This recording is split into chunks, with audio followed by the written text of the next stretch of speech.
Bueno, bienvenidos a este encuentro.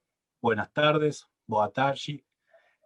Este es el quinto encuentro del ciclo de charlas interuniversitarias de investigación en ciencias jurídicas y económicas, organizado por la carrera de abogacía con la colaboración de la carrera de contador público y las universidades que apoyan este evento.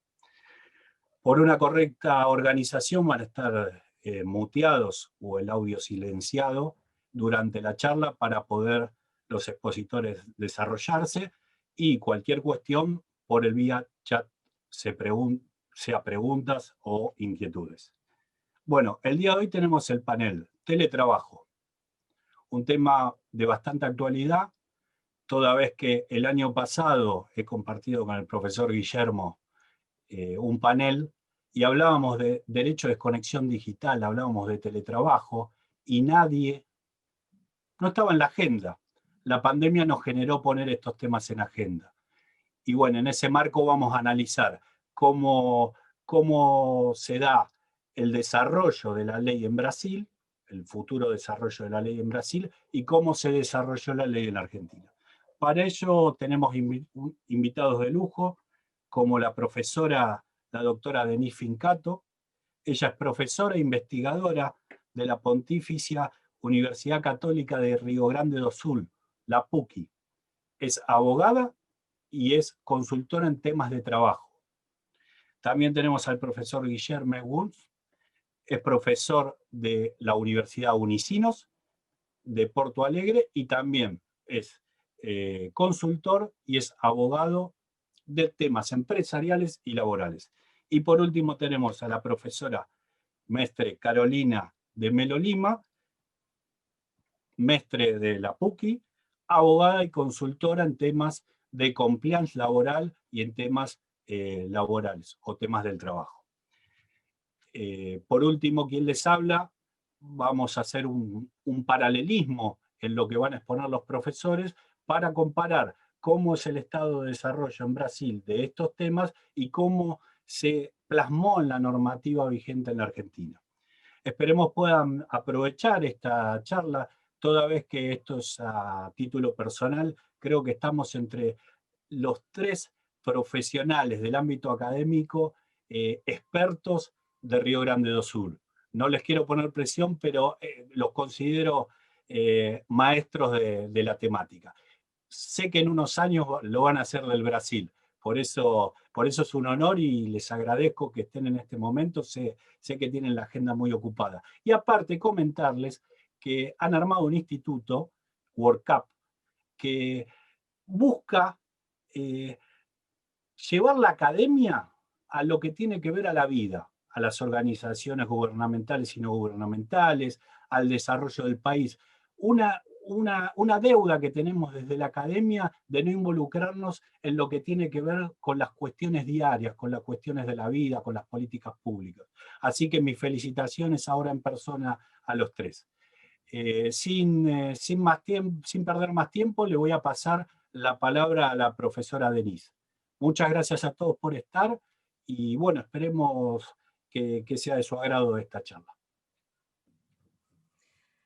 Pues muchas gracias, profesor Mateo, por la invitación a mí, a mis compañeros Guillermo y Caroline por estar aquí hablando con vosotros todos, con los profesores, con los alumnos de la Universidad de Maimónides.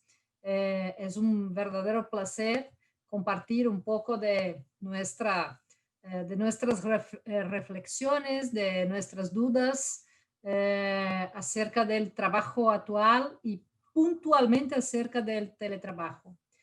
Muchísimas gracias por la referencia que hace de nuestro instituto de WorkUp, nuestro hijo amado. De verdad, esto lo sentimos, una parte de la deuda que la academia tiene que pagar a la sociedad, que el derecho tiene que pagar a la sociedad por las cosas que no hace, por las cosas que piensa, pero no pone en marcha. Así que tenemos en el profesor Mateo Fusalva, nuestro gran apoyador, especialmente afuera de las fronteras brasileñas. Muchísimas gracias por todo el apoyo que nos da. Muchísimas gracias de verdad. Nosotros vamos a hablar un poco de teletrabajo y compartimentamos un poco cada uno acerca del tema. Pero no estamos tan desarrollados como vosotros. Actualmente, y especialmente tras 2 meses o 3 meses, vosotros tenéis una legislación muchísimo más evoluida que Brasil.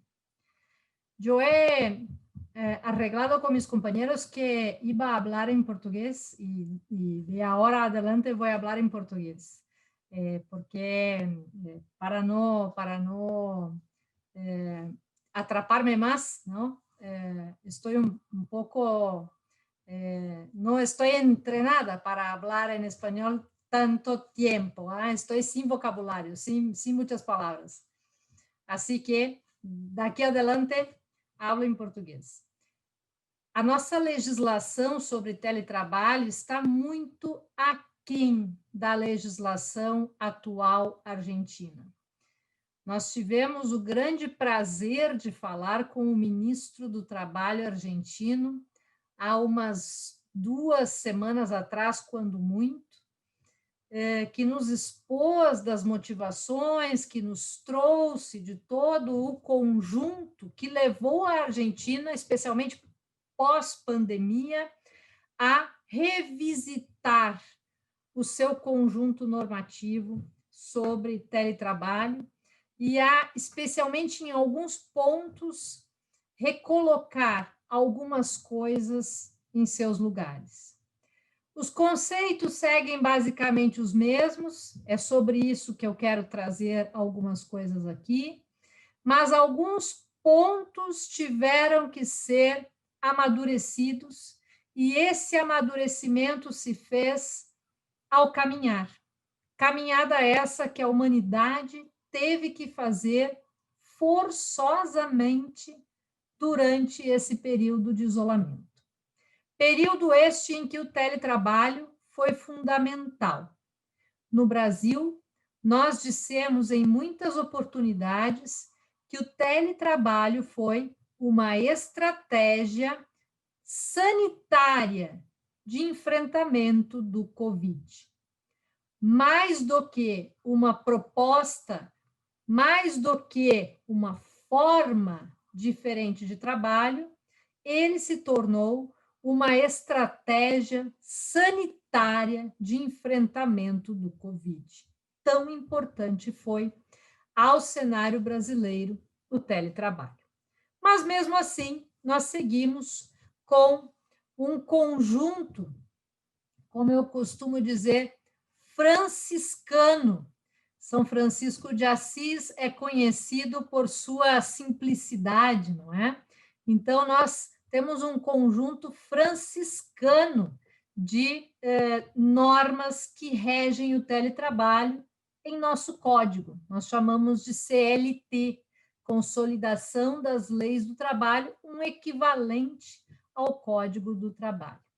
Quero compartilhar a minha tela aqui, professor, acho que já posso, não? Vamos ver aqui.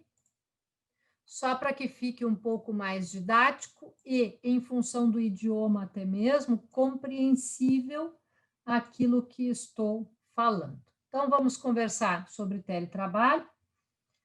E, essencialmente, né, estamos falando sobre esse perfil de atividade. Uma atividade que tem uma distância geográfica entre as pessoas que estão se relacionando em termos de trabalho. Estamos com o prestador de serviços fisicamente distante do seu tomador. No Brasil, nós admitimos o teletrabalho com vínculo de emprego ou sem vínculo de emprego, mas nós regramos e nos ocupamos do teletrabalho com vínculo de emprego. nos interessa o teletrabalho subordinado, aquele, então, onde temos um empregado e um empregador que estão distantes um do outro, né? Essa distância física, ela é mediada telematicamente, ou seja, nós teremos uma tecnologia específica que é mencionada, inclusive, na legislação, que vai servir como intermediadora da distância. Vamos falar, então, das tecnologias de informação e comunicação, que obrigatoriamente estarão neste cenário, né? E que permitirão ao empregador o exercício do comando, do controle e da supervisão neste relacionamento. Ou seja, nós teremos ali esta possibilidade subordinativa, nós teremos ali esta continuidade das ideias, né, de, como chama? Enfim, do relacionamento empregatício e da hipossuficiência do trabalhador, certo? O que nós trazemos para esse cenário ainda como um terceiro elemento necessário? Que nós vimos, assim, como uma emergência, efetivamente, agora, durante a pandemia, né? Esta ideia de que é imprescindível aquela empresa que pretenda utilizar do teletrabalho organizar-se, né? Ela precisa inserir nos seus fluxos, no seu cenário, no seu dia a dia, esta modalidade de trabalho. Ela precisa lembrar que tem os funcionários em regime remoto, ela precisa fazer que isso conste nos seus documentos, né?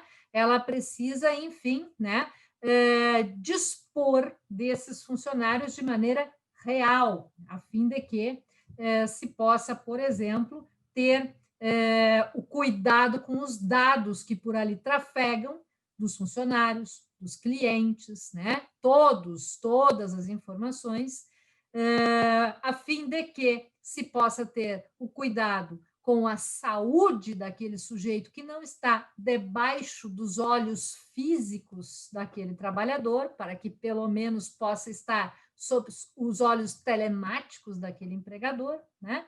E assim sucessivamente, então, uma outra forma, né, de gestão deste trabalho possa acontecer. Então, nós precisamos ter esses três elementos: geográfico, tecnológico e organizativo, para que possamos bem administrar essa nova forma de trabalho, inclusive sob o ponto de vista técnico-jurídico. Muito bem, o teletrabalho, ele tem diversos pontos e diversos momentos históricos interessantes, especialmente quando nós olhamos para fora do Brasil, nós identificamos momentos que são cruciais para o teletrabalho, especialmente a Europa, para nós, é um cenário relevante, de nascedouro do conjunto protetivo do teletrabalho. O ano de 2002, por exemplo, é o ano de construção do marco teórico e do marco protetivo europeu, né? Então, é bem relevante que se tenha esse olhar para o ano de 2002 como um olhar de arcabouço, né, de construção do arcabouço protetivo no espaço europeu, que acabou fazendo, né, surgir, pulverizar em todos os outros países da Europa os seus diplomas respectivos, sejam eles através de leis, negociações coletivas ou até mesmo por medidas impostas pelo poder executivo, né, normativas de teletrabalho. No Brasil, chegamos relativamente tarde. Nós só fomos efetivamente falar de maneira clara sobre teletrabalho na reforma trabalhista. Então, vocês vão enxergar ali nessa nossa linha do tempo, apenas em 2017, na reforma de 2017, menção ao teletrabalho em alguns dispositivos da CLT, que eu já vou passar aí rapidamente para vocês. Especialmente um conjunto que foi enxertado, né, na nossa consolidação das leis do trabalho, artigos 75A e seguintes que foram ali, né, colocados à força, né, dentro da nossa consolidação das leis do trabalho. Não fazia nem 3 anos que essa normativa havia começado a funcionar e temos, então, o início da pandemia e essa necessidade de colocar um conjunto importante de trabalhadores para prestar serviço desde suas casas. Isso nos leva, então, à necessidade de uso de uma das modalidades de teletrabalho, né? O home office é uma forma de teletrabalho, é o teletrabalho em casa, né? Então, não são sinônimos. Home office é uma forma, né, de teletrabalho. Muito bem. No Brasil, então, nós temos uma série de medidas de cunho trabalhista que saem no ano de 2020. Ao longo desse ano, nós, trabalhistas brasileiros, quase enlouquecemos. Eu acredito que isso não foi só privilégio dos trabalhistas brasileiros, né? Muitos, mundo afora, também tiveram essa mesma experiência. E entre essas normativas de emergência, aqui, inclusive, cunhou-se essa palavra, essa expressão, o direito do trabalho de emergência se construiu, criou-se uma série de dispositivos muito flexíveis para o teletrabalho. Então, nós acabamos construindo uma série de normas mais fast para o teletrabalho. Se nós exigíamos um contrato prévio para o teletrabalho, aqui nós poderíamos colocar em marcha o teletrabalho para depois, então, fazermos o contrato, desde que nos 30 dias seguintes esse contrato fosse feito e regularizasse, mesmo que póstumamente, né, regularizasse aquela situação que, enfim, em função da pandemia, precisava, né, acontecer e ser daquela forma. Então, esse círculo vermelho mostra um período de maior flexibilidade e instabilidade de normas, né, no que pertine ao teletrabalho. Esta norma, medida provisória, é seu nome, ela tem um caráter precário, provisório, né? Ela vem do Poder Executivo e tem um prazo de validade. Dentro desse prazo de validade, ela precisa ser transformada em lei, votada pelo Poder Legislativo e transformada em lei. Se isso não acontece, ela perde validade, ela decai, né? E em decaindo, todos os atos praticados naquele período acabam sendo entendidos como, sim, atos jurídicos perfeitos, mas nós, né, precisamos, daquela data em diante, trocar o regime jurídico vigorante. Então, o que temos hoje, professor Fusalba, é, dentro desse nosso quadro final, um regime de complexidade, né? Em que pese as normativas sejam franciscanas, tenhamos, e vou passar rápido aqui só para que os alunos possam enxergar, tenhamos poucos artigos regendo teletrabalho na lei, tivemos um certo tumulto em função da pandemia e alguns contratos ainda estão sob regência dessas normas precárias. Alguns departamentos de pessoal das empresas estão com contratos nesses 3 regimes para administrar. Nós estamos com alunos nos assistindo que são alunos do direito e da contabilidade. É isto, né, professor? Alunos que são das ciências jurídicas e das ciências contábeis. E isso faz com que, né, nós compreendamos que, por vezes, a gestão de uma empresa não é assim tão simples, né? Dessa maneira, hoje, o nosso maior desafio é fazer a gestão dessa concomitância, dessa convivência de realidades jurídicas diferentes dentro de uma mesma empresa, dentro de uma mesma situação, certo? Quero passar aqui só para vocês enxergarem. Bem, nós tivemos um primeiro momento em 2011, onde o legislador acenou aos cidadãos brasileiros, dizendo, olha, a tecnologia até pode intervir nas relações de trabalho, né?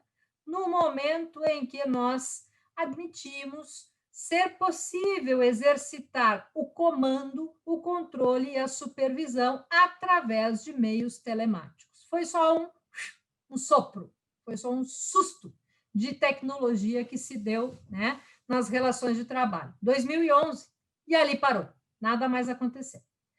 Com a reforma trabalhista, começamos a falar em teletrabalho e já, né, no artigo 62 da CLT, dissemos assim, olha, no teletrabalho não se controla o tempo dos trabalhadores. E isso é próprio do teletrabalho. O teletrabalho puro, o teletrabalho raiz, não combina com controle de jornada, né?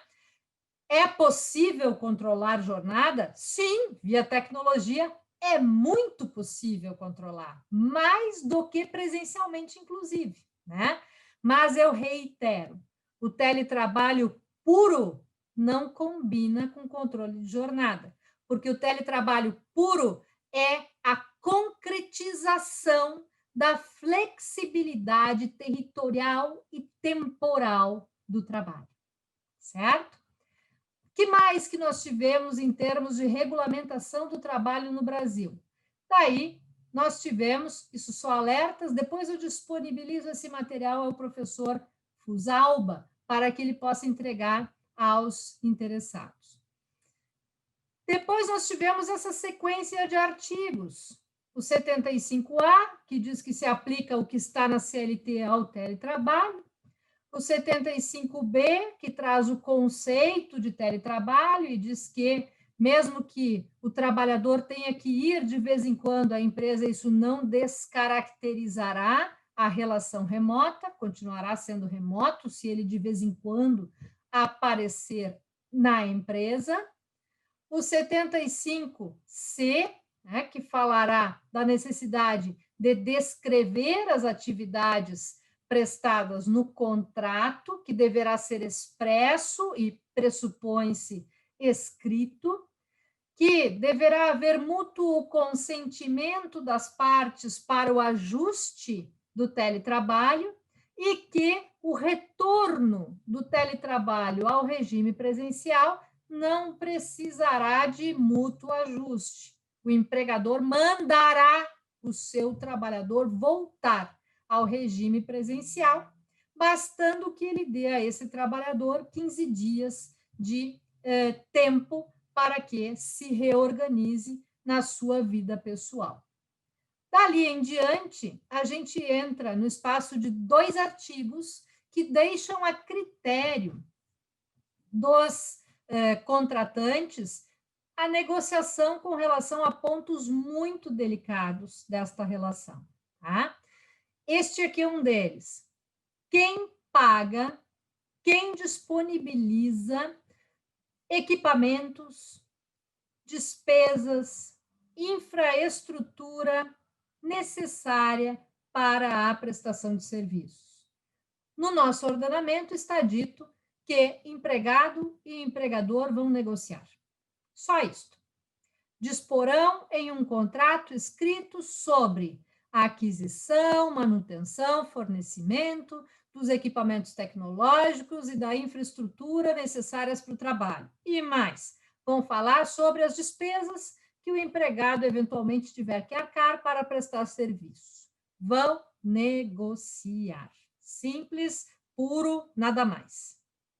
Mesma ideia teve o legislador no artigo seguinte, com relação aos riscos inerentes ao teletrabalho. E disse assim, que o empregador vai instruir o seu empregado de maneira expressa e ostensiva, isso é um pouco subjetivo, não é? Sobre as precauções que esse trabalhador deve tomar a fim de não se acidentar e a fim de não adoecer na prestação de serviço remoto. E que o empregado, então, deve se comprometer, inclusive por escrito, a cumprir as orientações recebidas. E estamos combinados, né? Isto resolveria o assunto, certo? Então, o nosso conjunto, o nosso ordenamento se resume nesta, não chega a meia dúzia, né, de dispositivos. E exatamente por isso hoje, né, pós-experiência pandêmica, que um grupo de pesquisadores, pensadores e professores está reunido. Dele fazemos parte eu, professor Guilherme, e outros do Brasil inteiro, para pensarmos se este conjunto de dispositivos é suficiente, né, a regulamentar efetivamente o teletrabalho no Brasil. E estamos olhando as experiências de outros países, especialmente, né, as edições de normativas recentes. A Argentina é um desses nossos paradigmas, mas também Portugal, também Espanha, enfim, todos aqueles que estão compartilhando com o mundo as suas experiências novas. Professor Matheus Fusalba, muito obrigada pela oportunidade que me dá de expor aqui um pouco das minhas reflexões, da minha experiência. Desculpem-me ter falado em português, espero que eu tenha sido suficientemente compreendida. Vou disponibilizar depois o material ao professor Matheus para que possa encaminhar a vocês, e eu devolvo a palavra ao professor Matheus para que possa seguir na condução dos trabalhos desta noite. Muito obrigada. Muchas gracias, profesora Denise. Muy claro, la verdad que aporta a todo esta nueva realidad que estamos viviendo en todos los países y en la región. Agradecerle y clarísimo, sin perjuicio que cualquier duda que exista, o la remitimos por aquí o la remitimos seguramente con su gentileza vía mail. Se entendió muy bien el portugués. Bueno, vamos a pasarle la palabra al profesor Guillermo. Yo lo bauticé hoy Guillermo, es Guillermi, un joven jurista. La verdad que mi admiración hacia el profesor es por su calidad. Lo van a escuchar. Le doy la palabra, profesor. Muchas gracias. Muy bien, buenas noches a todos y todas los asistentes que están conozco en esta charla. Mateo, mi amigo, si me permites llamarle así. Muchas gracias por la invitación y en tu nombre yo cumplimento a toda la UMAI por este ciclo de charlas virtuales. También voy a hablar en português a partir de entonces. Eu quero deixar registrado também um agradecimento, um carinho muito especial ao professor Ricardo Avellini, um amigo em comum nosso, meu e do professor Matheus. Foi através dele que nós nos conhecemos no ano de 2019 no IPA. O IPA que foi a instituição em que eu fiz a minha graduação já há bons anos atrás, e fico muito feliz porque foi um feliz convite de ano passado estar na Semana Acadêmica do IPA e pude conhecer o professor Matheus e imediatamente tivemos aí uma empatia e uma amizade muito grande, que culminou aí com esse apoio incondicional do Matteo, como disse a Denise, ao nosso instituto, ao Instituto Orcab. O professor Matteo sempre nos acompanha, está em todas as nossas palestras, os nossos eventos, compartilha as nossas publicações. Então, Matteo, sem palavras para te agradecer. Muito bem, a professora Denise justamente nos dizia sobre essas dificuldades que o direito do trabalho brasileiro enfrenta para regulamentar o teletrabalho. Isso se dá, na verdade, porque não basta apenas termos uma regulamentação para o teletrabalho. A Argentina, nesse ponto, foi muito feliz na sua legislação, porque conseguiu conjugar uma lei que é simples num ponto de vista formal, não é uma lei extensa, e também trouxe pontos necessários, porque não se preocupou apenas em definir o teletrabalho, mas trouxe lá na Lei 27.555 pontos como negociação coletiva, proteção à saúde do trabalhador, proteção aos dados pessoais do teletrabalhador, ou seja, a Argentina está muito atenta aos verdadeiros problemas que o teletrabalho nos traz. Problemas não no sentido negativo, problemas aqui no sentido de discussão, de debate. Por quê? Porque hoje nós, na nossa CLT, nós efetivamente só temos uma brevíssima definição de teletrabalho, que até mesmo pode ser criticada, como a própria professora Denise nos falava antes, porque nós ainda misturamos muito aqui no Brasil conceitos como home office e teletrabalho. A gente ainda não tem uma exata compreensão normativa de que são categorias distintas. Nós doutrinariamente sabemos isso, nós academicamente sabemos isso, mas o nosso legislador ainda não conseguiu se atentar a este ponto. E, na verdade, entende muitas vezes que o teletrabalho é uma espécie do home office, né? Ou, ao contrário, né? O home office como uma espécie de um grande gênero chamado teletrabalho. Aqui o que nós temos o teletrabalho é aquele preponderantemente exercido fora das dependências do empregador. Mas, na verdade, esse preponderantemente já deveria de ter sido dito exclusivamente. Porque, na verdade, o pressuposto desse teletrabalho é a distância. É o não estar no local. Não é trabalhar 2, 3 dias em casa e depois outros 2 dias na empresa. Então, nós não temos uma exata compreensão de até onde nós temos efetivamente teletrabalho. De uma certa forma, a pandemia nos colocou realmente em teletrabalho, porque aí sim nós ficamos distantes do nosso lugar de trabalho.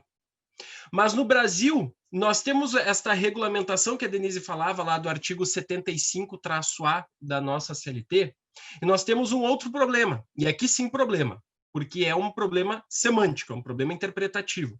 O nosso artigo 4º da CLT define a nossa jornada de trabalho pelo tempo que nós estamos à disposição do empregador. E no teletrabalho, o conceito de tempo é um conceito muito rarefeito. Porque no teletrabalho, eu simplesmente consigo estar conectado 24 horas. Eu não tenho exatamente a dimensão de qual é o meu tempo de trabalho. Não é à toa que aqui no Brasil, também na nossa CLT, o artigo 62, item 3, ou como chamamos aqui, inciso 3º, diz que os teletrabalhadores não têm direito à hora extra. E por que diz isso? Porque justamente a gente pressupõe que no teletrabalho eu não terei controle de jornada. Porque eu presumo que o trabalhador, naquele seu tempo, naquela sua tarefa, naquela sua atividade, vai dispor livremente de quanto tempo precisará para fazer aquilo. Diferentemente de um trabalhador que tem lá no seu registro de ponto o horário de entrada e o horário de saída. O teletrabalhador não teria isso. Porque, na verdade, o teletrabalhador ele seria um potencial trabalhador criativo. Ele é o trabalhador para as novas ideias. No entanto, a gente sabe, e a pandemia nos mostrou muito disso, que sim, é possível se fazer controle de jornada em teletrabalho. Basta eu ver qual é a hora que a pessoa fez um login, a hora que a pessoa fez um logoff, a hora em que ou até mesmo um controle por teclas, quantas vezes essa pessoa teclou no seu computador, qual é o horário que ela mandou uma determinada atividade, ou seja, eu consigo sim ter um gerenciamento do horário de teletrabalho.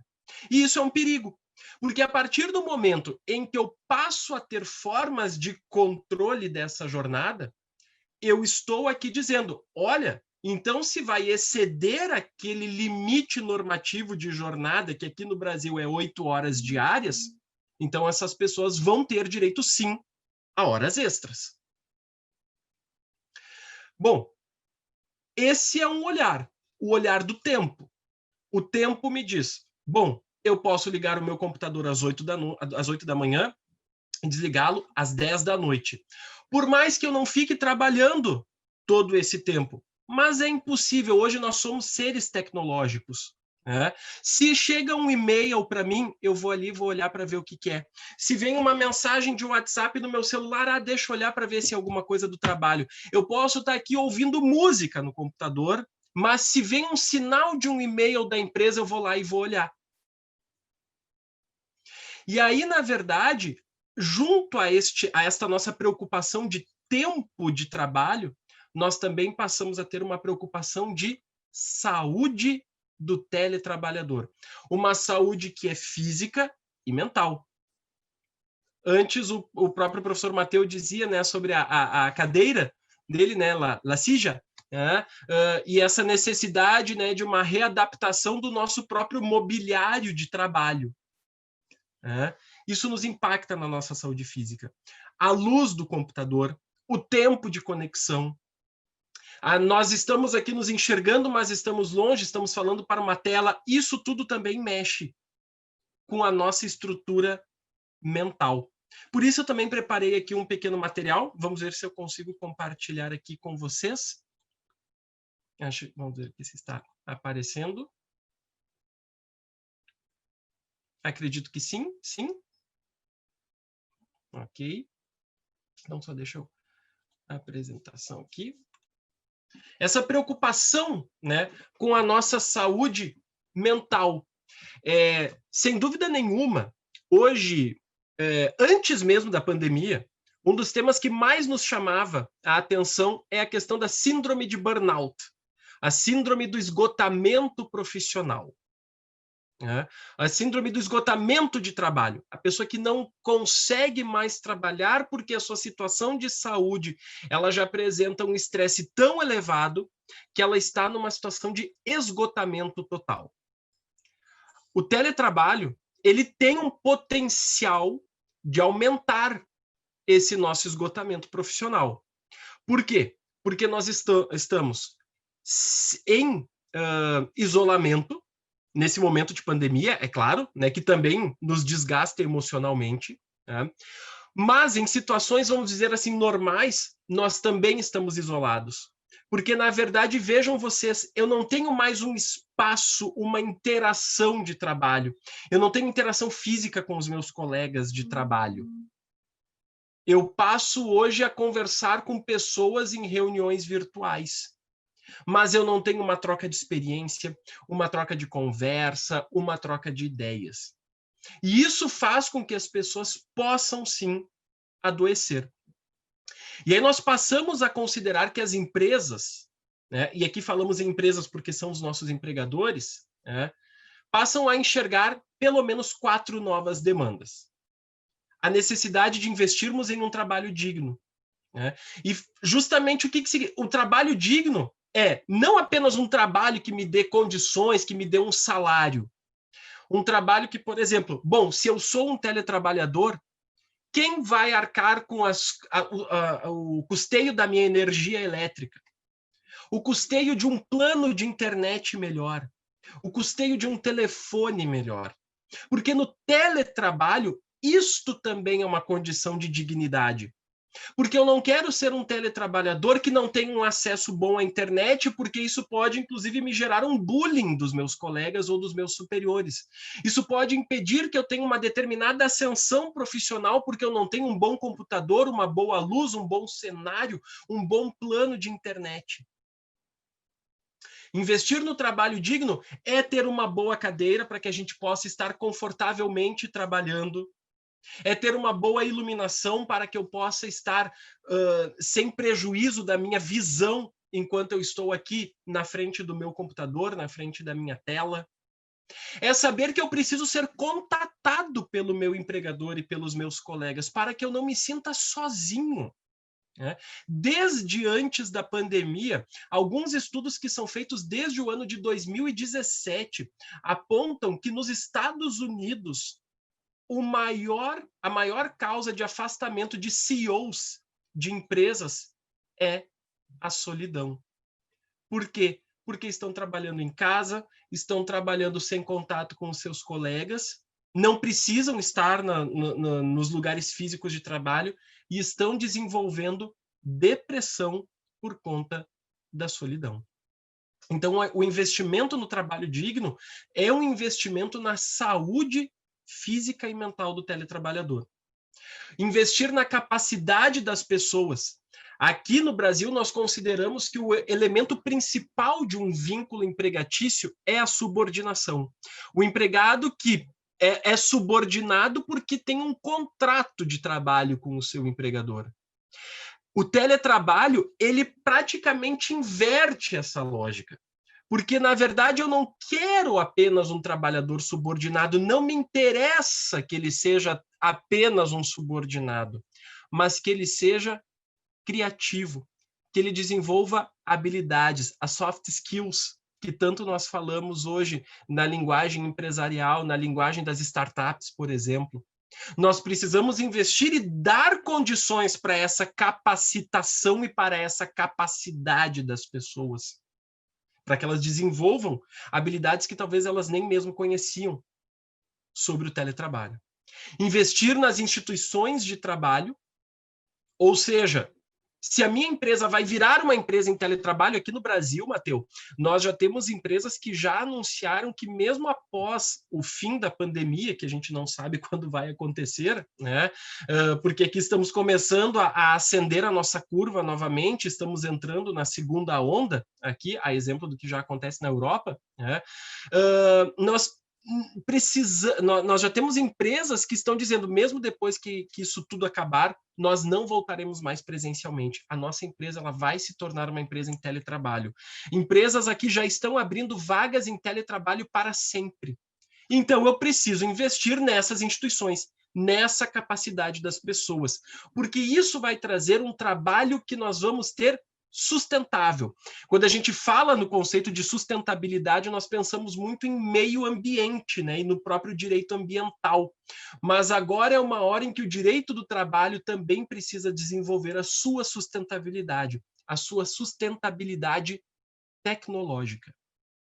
Porque nós teremos que investir justamente nessa criação, nessa capacitação das pessoas. Por isso, falar em investir num trabalho sustentável. Ou seja, né, essas nossas novas tecnologias, né, colocam para nós um cenário em que nós vamos superar alguns limites que nós tínhamos anteriormente, porque estamos agora em modelos flexíveis de trabalho, e esse futuro do trabalho acaba gerando a necessidade de um sistema de proteção social que seja fortalecido por princípios de solidariedade. E quando nós estamos falando aqui em solidariedade e proteção social, gente, nós estamos falando no básico da Declaração Universal dos Direitos Humanos. Nós estamos falando que, tudo bem que eu esteja falando do âmbito privado, empresarial, mas o poder público também passa a ter que desenvolver políticas públicas que considerem como desenvolver um trabalho tecnológico solidário e um trabalho tecnológico em que a flexibilidade não se confunda com desregulamentação. O Estado não pode ser ausente disso. Todos os sujeitos têm responsabilidade sobre esse trabalho tecnológico. Não é à toa que a OIT recentemente tem publicado vários documentos em relação a como devem as empresas e a sociedade agir para que o teletrabalho seja um postulado digno. Aqui eu vou passar rapidamente para vocês os 10 principais pontos dessa agenda que a OIT nos coloca, que são reconhecer o direito de aprendizagem ao longo da vida, apoiar as pessoas durante essa transição do futuro do trabalho, implementar uma agenda transformadora para a igualdade de gênero. Talvez um dos maiores problemas do teletrabalho esteja nas relações de gênero. O teletrabalho de homens é diferente do teletrabalho de mulheres, porque nós estamos dentro de casa com filhos, filhas, e muitas vezes as mães mulheres são muito mais demandadas do que os homens, né? E a gente precisa compatibilizar essa agenda, trabalho e vida pessoal. E isso passa, sim, por um olhar de gênero, né? Garantir uma cobertura protetiva estatal do nascimento à velhice. Por quê? Porque se o trabalho do futuro é um trabalho tecnológico, nós temos um risco de criarmos uma nova classe, que é a classe dos excluídos digitais. Porque a pessoa acaba ficando idosa, ficando com mais idade, ela é excluída destes ambientes de trabalho tecnológico por uma justificativa de não conseguir mais acompanhar esse avanço tecnológico, e aí se eu posso estar sem emprego e daqui a pouco eu estou sem o Estado também me dando uma proteção social. Então isso também vai nos impactar numa própria reformulação daquilo que a gente conhece como seguridade social. Não é apenas a previdência, mas todo o sistema de seguridade social. Estabelecer uma garantia de trabalho universal para que justamente todas as pessoas, todos os humanos tenham direito a um salário digno para sua existência. né? A ampliação dessa soberania sobre o tempo, falamos sobre isso agora há pouco, né? Promover a representação coletiva. Isto aqui eu ratifico o que eu falei antes, a Argentina está fazendo muito bem. Né? Desconheço como está na prática, né, as negociações coletivas que estejam sendo feitas aí por sindicatos na Argentina, mas não posso deixar aqui de novo, louvar e saudar, né, pelo fato de que a lei do teletrabalho na Argentina está adotando como um dos seus princípios básicos a representação coletiva dos trabalhadores e empregadores, né? E é claro, né, gerir a tecnologia para apoiar um trabalho digno que promova investimentos e desenvolva a sociedade em direção ao bem-estar. Né? Quanto melhor for o nosso desenvolvimento tecnológico, aliado a um desenvolvimento educacional, educação para a tecnologia, mais trabalhos nós teremos, mais empregos novos nós teremos, carreiras novas nós teremos, melhor desenvolvimento econômico empresarial também. Tá? O capital e o trabalho não se excluem, ao contrário, dialogam, né? E aí, nesse sentido, como é que as nossas organizações, como é que as nossas empresas podem contribuir para esse tipo de reformulação da ideia de um mercado de trabalho, né? Atualizando as suas práticas de gestão. Por exemplo, elaborar um plano de teletrabalho, esclarecer quais são as prioridades deste teletrabalho, chegar a um acordo, né, sobre como os colegas devem se tratar neste modelo de teletrabalho, evitando-se dessa forma o cyberbullying, né? Porque isso também passa a ser uma preocupação que nós teremos dentro das organizações, o próprio cyberbullying, que pode ser uma situação muito explícita, né? Uma pessoa que, por exemplo, ofende um colega de trabalho por um e-mail, por uma comunicação interna da empresa, ou até mesmo práticas de ignorar colegas. Né? O colega manda um e-mail, ninguém responde. Nós estamos numa reunião de trabalho, a pessoa levanta a mão, pede para falar, ninguém lhe dá a palavra. Isso tudo poderá ser considerado, por exemplo, como cyberbullying. Né? Ou seja, as empresas precisam adotar, junto com os seus setores de recursos humanos, por exemplo, práticas para comunicação de quando os empregados se sentem sobrecarregados, para que a própria empresa possa mapear, né, eventual adoecimento mental do trabalhador, porque ele está precisando se desconectar desse excesso de tecnologia. Por isso que reconhecer o tempo offline, o tempo de desconexão, também é necessário para que o teletrabalho seja melhor executado. Tá? E é claro que isso envolve uma atuação conjunta, né? Empregadores, empregados e profissionais de saúde e segurança do trabalho. Tá? É o direito, é a contabilidade, é a psicologia, né? Todas as ciências se unem para que a gente consiga desenvolver esse novo modelo de trabalho de forma colaborativa. A lógica competitiva, ela passa a ser coopetitiva, de cooperação. Este é o futuro da empresa. Uma empresa sustentável tecnologicamente é a empresa que compete e não que compete. Isso é muito importante a gente deixar registrado aqui. Tá?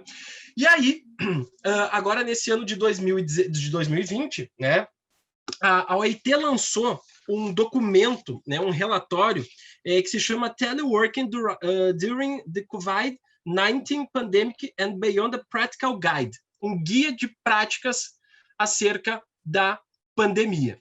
E ali, nesse guia, nesse documento, a OIT nos relaciona uma série de preocupações com a saúde mental dos teletrabalhadores para vício em tecnologia e sobrecarga, aumento do consumo de álcool e outras drogas para melhorar o desempenho. Olhem o risco que é isso aqui. Né? Nós estamos falando de que o teletrabalho, quando mal executado, quando mal gerenciado, quando mal fiscalizado, pode fazer com que o nosso teletrabalhador, inclusive, desenvolva um vício, né, em drogas ou em álcool. Uma preocupação com um comportamento sedentário prolongado. Nós ficamos aqui 8, 10 horas por dia sentados na frente do computador. Então, as empresas vão precisar, por exemplo, começar a adotar programas, práticas de ginástica laboral. Vai ter um momento em que nós vamos sair do trabalho, vai vir aqui um profissional da educação física, da fisioterapia, e vai fazer exercício de alongamento, vai fazer exercício de respiração, para que o meu comportamento não seja prolongadamente sedentário. Né? Os empregadores devem informar aos trabalhadores sobre as questões de ergonomia, né? Ou seja, dever de informação, boa-fé contratual. Né? É dever do empregador informar ao empregado, orientar sobre quais os cuidados que ele deve ter com a sua saúde. O risco de esgotamento e a sensação de exclusão. As empresas precisarão adotar práticas junto com seus setores de RH, por isso chama aqui de novo a responsabilidade da área da psicologia, né, para que haja momentos de integração e de interação, seja presencial quando puder, seja virtual nesse momento, para que as pessoas não se sintam excluídas, né? E assim, é claro, gerar ferramentas para que os teletrabalhadores, né, consigam desenvolver o seu trabalho adequadamente, né? Ter um bom computador, ter uma boa conexão de internet, uma boa iluminação. E aqui é o espaço, Matheus, em que a negociação coletiva vai entrar. porque é aqui que os sindicatos vão ter que negociar com os sindicatos das empresas e com as próprias empresas como que vai funcionar esse reembolso, esse ressarcimento de energia elétrica, esse ressarcimento de internet, esse ressarcimento até mesmo de um aluguel, supondo que a pessoa não tenha um espaço adequado na sua casa e precise talvez até alugar um novo espaço de trabalho. A Suíça teve um caso assim, né, em que a empresa foi condenada a pagar aluguéis para um determinado empregado, porque era esse o lugar que ele tinha para poder desenvolver as suas atividades corretamente, né? Então, é claro, a saúde mental do trabalhador, ela perpassa obrigatoriamente por um treinamento. Né? As empresas, os empregados e os empregadores, eu repito, isso é uma atuação conjunta, empregados e empregadores devem justamente, né, pesquisar habitualmente, regularmente, sobre necessidades desses teletrabalhadores, como que nós vamos desenvolver essas habilidades de liderança no gerenciamento de equipes, porque isso é um desafio, né? Porque eu não estou no controle dos meus empregados, então eu também preciso desenvolver o meu poder patronal, o meu poder diretivo, né, de uma forma em que eu consiga entender as reais necessidades dos meus trabalhadores, as reais necessidades da minha empresa, e que uma ordem, por exemplo, dada virtualmente, não se confunda com assédio moral. Nós vamos precisar, por exemplo, ter um guia, uma cartilha de comportamentos de teletrabalho. Né? Aqui no Brasil nós tivemos já várias gafes, né, Matheus? Por exemplo, de pessoas que estão ali participando de reuniões virtuais, aí deixam a sua câmera aberta, se esquecem, levantam, não estão vestindo nada, por exemplo, da cintura para baixo. Pessoas que acabam acontecendo de passar alguém por detrás de ti, alguma coisa assim. Então, nós precisamos criar uma etiqueta do teletrabalho também é um desafio, né? Compartilhando ideias, compartilhando dicas para um teletrabalho eficaz e que capacitem, né, as pessoas, inclusive, ao seu próprio autocuidado, né? Por isso que nós também, aqui no Instituto Orcab, né, que atendemos aqui no Brasil e também em Portugal, e também, né, com a parceria do Matheus na Argentina, né, a gente quer deixar, inclusive, aqui o nosso contato, né, para quem quiser nos escrever, quem quiser conhecer um pouco mais daquilo que a gente pesquisa, daquilo que a gente oferece, né? Mas é importante a gente ter aqui essa ideia em mente de que, tá, acidentes de teletrabalho também acontecerão. Né? As pessoas podem sofrer um acidente simples, cair da cadeira, como elas podem desenvolver uma doença mental muito mais gravosa em função do teletrabalho. E é aqui que a própria legislação, as decisões judiciais vão tentar nos dar uma resposta. Qual é a responsabilidade dos empregadores sobre estas situações? Quando eu sofro um acidente em casa, no meu horário de teletrabalho, eu desliguei a luz, tomei um choque. Era a luz do lugar que eu estava teletrabalhando. Isto é ou não é um acidente de trabalho, um acidente de teletrabalho? Novas categorias jurídicas vão surgir e o ano de 2021 será um ano chave para nós entendermos qual é o futuro desse trabalho tecnológico. Matheus, mais uma vez quero agradecer a oportunidade de nós, eu, Denise e a Caroline, estarmos aqui conversando com a Universidade Maimônides, com todos os alunos, com todos os profissionais que estão aqui acompanhando essa nossa conversa, e a gente espera, na verdade, não aqui trazer respostas fechadas, muito pelo contrário, queremos trocar experiências e queremos dialogar muito com a Argentina neste momento. Muito obrigado. Muchas gracias, profesor Guillermi. La verdad, muy claro. Pongo énfasis en lo primero. El trabajo, el teletrabajo es individual. El trabajador está solo. Y es importantísimo la contención. ¿Para qué?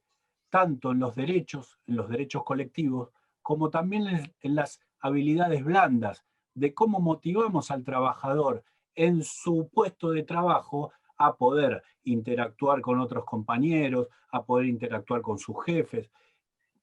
Sensacional, la verdad que muy buena exposición, y bueno, estaremos después viendo cómo cerramos todos estos grandes temas que se fueron abriendo. Le paso la palabra a la profesora Caroline. A la profesora Caroline también la he conocido en uno de los seminarios de la Semana Académica de IPA, y algo muy interesante es lo que ella investiga y en lo que se especializa. Tiene que ver con la protección de datos personales en el ámbito del trabajo. Y aprendí algo muy bueno que lo trabajo acá en la Argentina, pero ellos lo llaman compliance laboral, compliance trabalhista, es decir, la prevención. Muchas veces a nosotros nos pasa que el cliente viene cuando tiene el problema. Bueno, hay que fomentar esto. Y es algo muy específico, su especialización, y vamos a escucharla porque seguramente va a ser de mucho interés. Profesora, le paso la palabra. Ok, quiero agradecer una vez más al profesor Mateo por la invitación. Estamos muy contentos de estar con ustedes en esta noche. Y también quiero agradecer, Mateo, como hicieron Denise y Guilherme, por todo el apoyo al Instituto ORCAB, que está establecido en Brasil y en Portugal, y que en verdad propone un asesoramiento tecnológico en las relaciones laborales. Podéis incluso conocer nuestro instituto en nuestras redes sociais. Guilherme, inclusive, pode talvez colocar no chat para aqueles que tiverem interesse em conhecer mais as nossas redes sociais. Desde pronto les pido excusas, pero no voy a hablar en español porque mi español no es así tan bueno, ¿ok? Voy a hablar en portugués, pero voy a hablar muy lentamente. Bueno, voy a compartir a minha tela, professor Mateo. Aqui.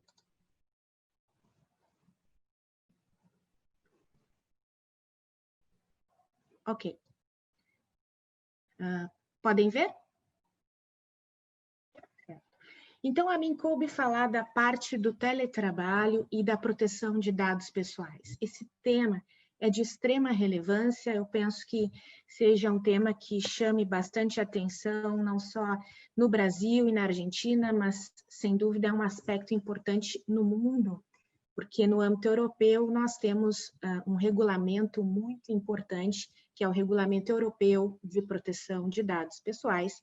Como nós estamos falando de teletrabalho, vocês aí recentemente na Argentina tiveram a edição da sua lei a respeito do teletrabalho, que prevê lá, em alguns artigos, temas relacionados à proteção de dados e à intimidade dos trabalhadores, que inclusive eu pretendo falar um pouquinho na sequência. Quando nós falamos da proteção de dados pessoais, ao menos no aspecto do direito brasileiro, é importante dizer a vocês que no território brasileiro a nossa lei de proteção de dados pessoais ela está valendo desde 18 de setembro de 2020. Mas a nossa legislação é que a totalidade da nossa lei, na verdade, ela não está em vigor, porque temos alguns aspectos peculiares que passarão a valer apenas no próximo, certo? Então, nós temos grande parte da legislação em vigor desde 18 de setembro deste ano, mas a nossa autoridade de proteção de dados pessoais irá valer somente quando for escolhido o nosso diretor-presidente e quando esta escolha seja devidamente publicada no Diário Oficial da União, do nosso governo federal. Então, portanto, nós ainda não temos a nossa autoridade de proteção de dados devidamente constituída, e é a autoridade de proteção de dados que aplica as sanções administrativas previstas na legislação. Isto é um fenômeno que acontece na maioria dos países do mundo. As sanções administrativas são aplicadas pelas suas respectivas autoridades de proteção de dados pessoais. Aqui no Brasil, a nossa autoridade de proteção de dados é vinculada ao governo federal, inclusive. Então, esse aspecto é muito importante. A nossa lei já está valendo, mas a parte relacionada às sanções administrativas valerão apenas no ano que vem. Entretanto, desde já, muitos aspectos relacionados aos direitos dos titulares de dados pessoais, incluindo os direitos dos trabalhadores, já podem ser exigidos aqui no âmbito brasileiro. Então, é importante que o operador jurídico saiba fazer essa diferenciação. Como nós falamos de proteção de dados, nós precisamos compreender, afinal de contas, o que é um dado pessoal. E isso é relevante porque a maioria das leis de proteção de dados pessoais, também, ao menos no âmbito europeu e nos Estados Unidos, elas têm a finalidade de proteção da pessoa física, de proteção da pessoa natural. Não é o intuito da legislação de proteção de dados a proteção da pessoa jurídica. Toda a legislação é voltada para a proteção de direitos fundamentais da pessoa física, como o direito fundamental à intimidade, à privacidade e agora, então, também a proteção dos seus dados pessoais. Então, o que seria um dado pessoal? Dado pessoal, segundo o artigo 5º da nossa legislação, seria toda aquela informação que é relacionada a uma pessoa natural que possa ser identificada ou identificável. Então, em aspectos práticos, um dado pessoal seria, por exemplo, nome, telefone, endereço de e-mail, endereço residencial, CPF, etc., outros dados de característica pessoal. Mas, inclusive, por exemplo, um dado de geolocalização em um celular, no qual eu possa identificar determinada pessoa, também é um dado pessoal, porque eu caio neste conceito aqui do identificável. Então, sempre que for possível identificar determinada pessoa natural, pessoa física, então, este é um dado pessoal e merece a totalidade da proteção prevista na nossa legislação. Eu acho de extrema relevância de quando nós falamos em proteção de dados pessoais, nós precisamos estar atentos a conceitos próprios relacionados à tecnologia da informação. O profissional que pretende atuar no âmbito da proteção de dados pessoais, ele precisa conhecer minimamente conceitos de tecnologia da informação. Então, quando nós estamos falando em proteção de dados, nós estamos falando em ciência de dados, nós estamos falando em data science. Percebam, por exemplo, que uma organização, seja ela pública ou privada, ela trata diversos dados pessoais. Então, nós temos em ciência de dados o conceito que aqui no Brasil é a letra V, né? Nós temos dados variados, em alta velocidade e em grande volume de dados. Numa empresa, por exemplo, diversos dados dos trabalhadores são armazenados e tratados. As suas fotografias, dados de geolocalização, e-mails corporativos, imagens em câmeras de videovigilância, por exemplo, áudios do trabalhador, senhas corporativas, dados relacionados à sua saúde, sobretudo nesse período de coronavírus, de Covid-19, diversos atestados médicos circulam no âmbito das empresas e esses dados merecem proteção porque são dados pessoais e são, portanto, abarcados pela nossa Lei Geral de Proteção de Dados Pessoais. Agora, por isso que eu digo que utilizando técnicas próprias da tecnologia da informação, eu consigo minerar esses dados, eu consigo explorar esses dados através dessa técnica data mining, na qual eu consigo extrair e analisar informações que podem ser de extrema relevância para a minha organização. E isto oportuniza, sem dúvida alguma, uma melhor inteligência negocial e um conhecimento mais aprofundado do core business, do meu negócio.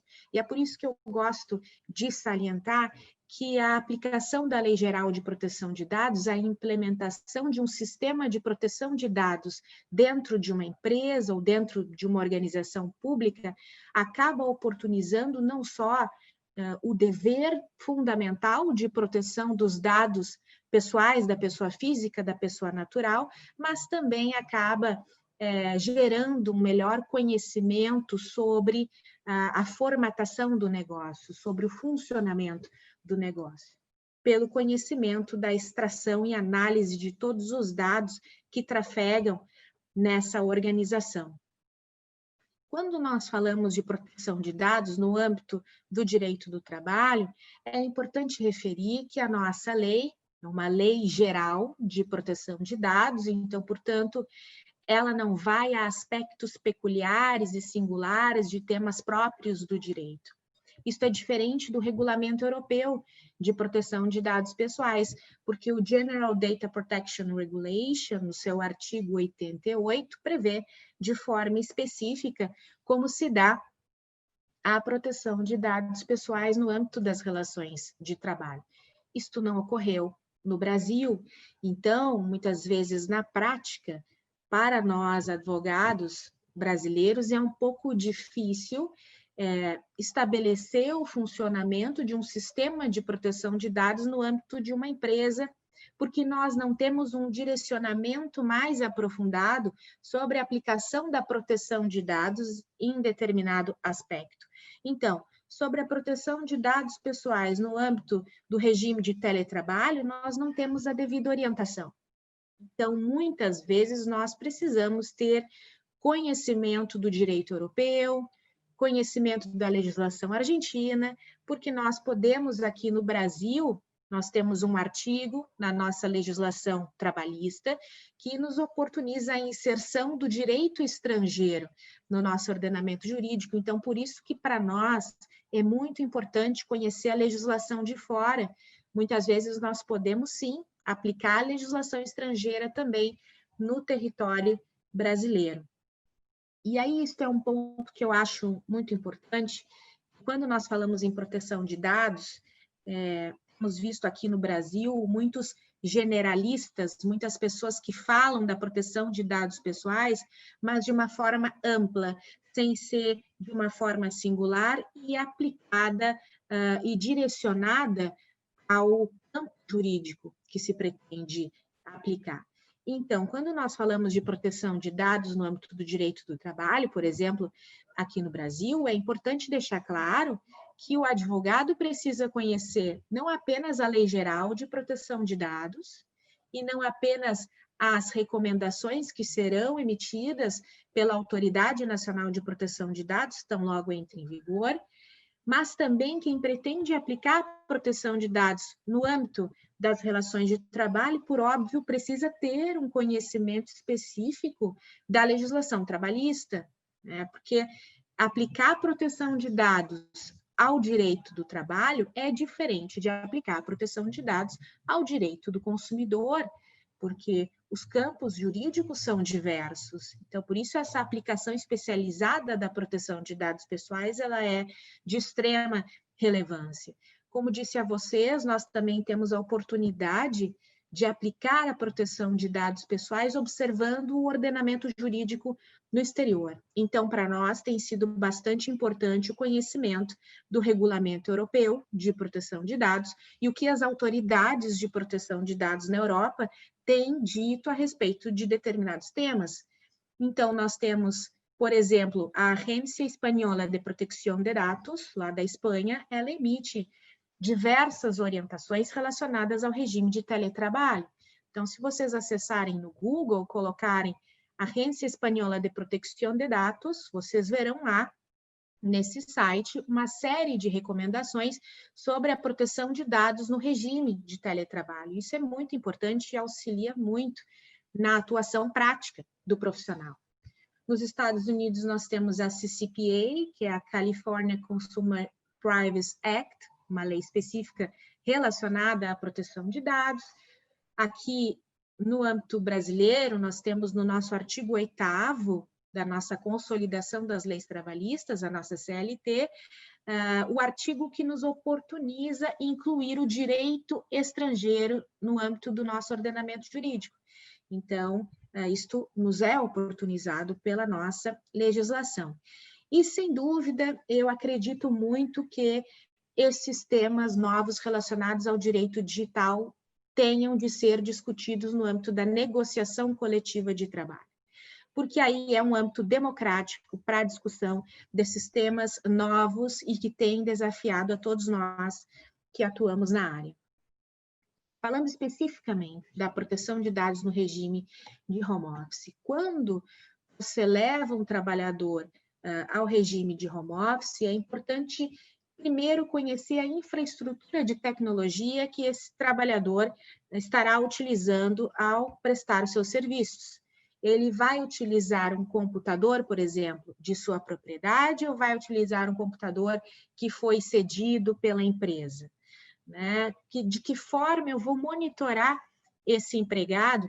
E esse aspecto é muito importante para vocês da Argentina, porque vocês possuem no artigo 16, se eu não me engano, da legislação argentina de teletrabalho, uma previsão específica sobre o uso de softwares no regime de teletrabalho. Então, vocês estão muito mais avançados que nós nesse aspecto de proteção de dados no regime de teletrabalho. Então, nós temos de ter cuidado com a utilização de aplicativos na nuvem, como que funciona esse sistema de proteção e segurança da informação, há necessidade do estabelecimento de cláusulas e de contratos específicos que possam prever o tema da proteção de dados pessoais. Quando eu falo em conectividade segura, existem as VPNs, que são as Virtual Private Networks, de forma que eu consigo tirar uma informação da empresa, essa informação vai criptografada, como se fosse em um túnel, e ela é descriptografada quando chega na casa do trabalhador. Então, todas essas tecnologias são importantes para conferir o mínimo de segurança na atuação desse trabalhador. As auditorias trabalhistas, e esse ponto é bastante interessante, elas agora possuem um aspecto, uma característica digital importante também, porque agora a revisão dos contratos vai envolver temas relacionados ao direito digital. Temos a necessidade de implementar sistemas de gestão de segurança de incidentes, de eventuais vazamentos de dados pessoais, nós temos que nos preocupar com isso, sobretudo porque o regime de home office oportunizou um aumento significativo de cyberataques, então de vírus diversos, de phishing, malware, ransomware, diversos tipos de vírus passaram a atuar nesse regime de home office. Aqui eu trago a vocês dados estatísticos interessantes. Percebam que saiu uma notícia aqui no Brasil que nesse período de pandemia, ataques a dispositivos móveis, ou seja, vírus e diversos tipos de hackers e crackers, fizeram com que os dispositivos móveis fossem atacados por vírus, um aumento de 124% no mês de março deste ano. Então, tivemos um aumento muito significativo dessas invasões aos dispositivos eletrônicos.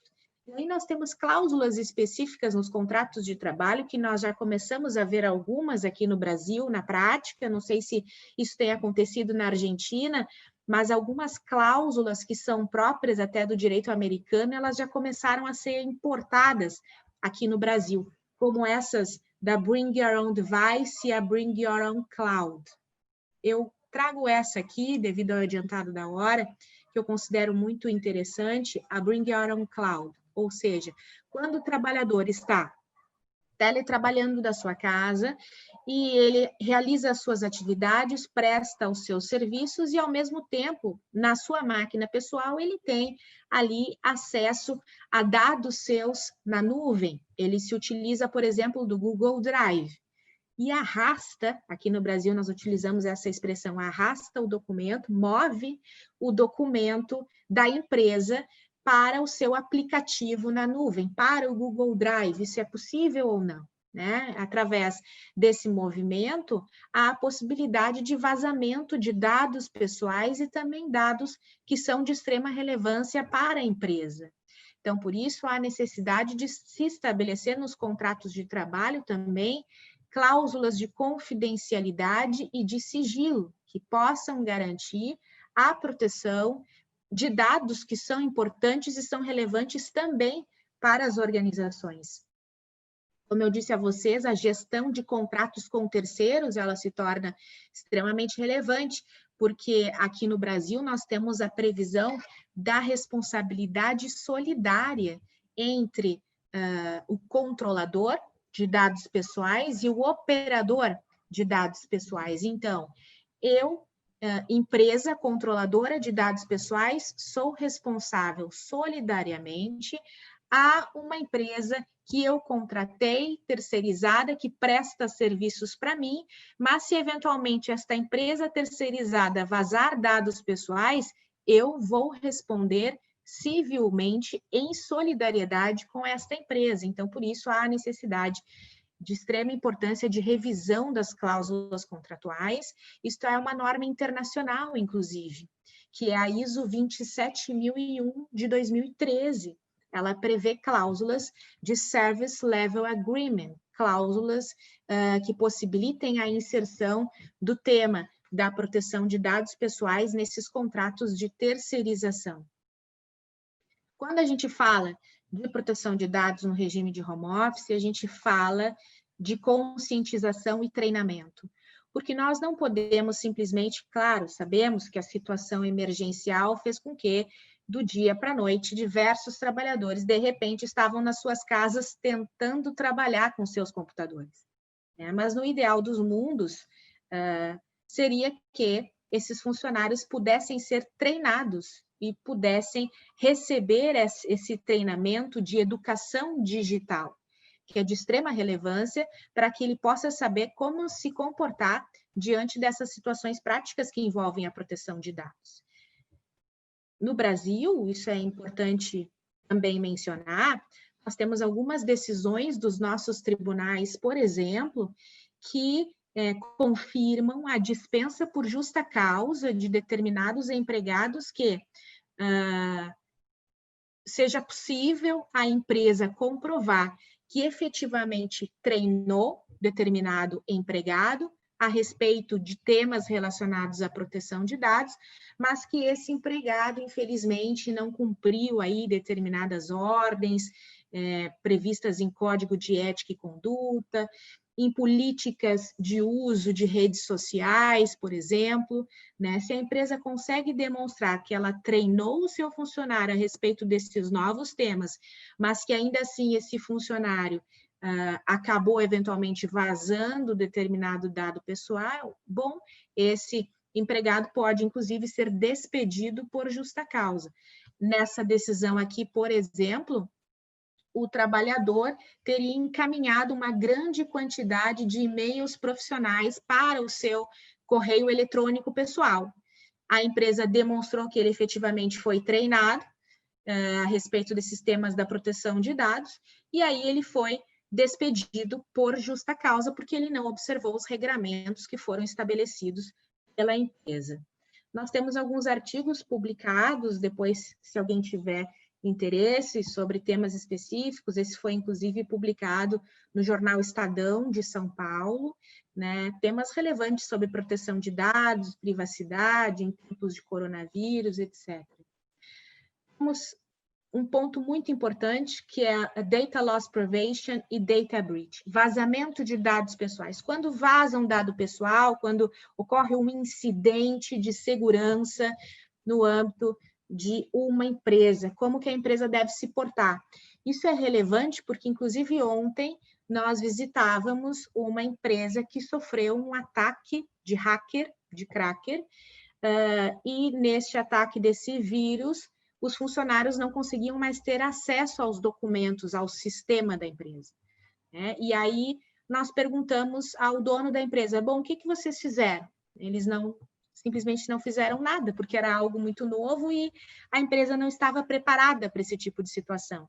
E agora, com a Lei de Proteção de Dados, há uma obrigação legal a que essas empresas devam informar todos os titulares de dados pessoais que estão envolvidos nesses eventuais incidentes de proteção de dados e, inclusive, o dever de informar a autoridade de proteção de dados.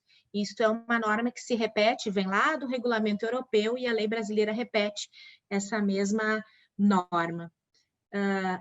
Esse é o ponto que é relevante para vocês, que eu trago da legislação argentina de proteção de dados. Os artigos 15 e 16 da lei argentina de teletrabalho prevêem os sistemas de controle e de proteção de dados e a participação sindical. Como a Denise referiu, nós conversamos com o ministro do Trabalho da Argentina umas 2 semanas atrás, e ele referia sobre como a Argentina possui uma tradição importante com seu direito sindical.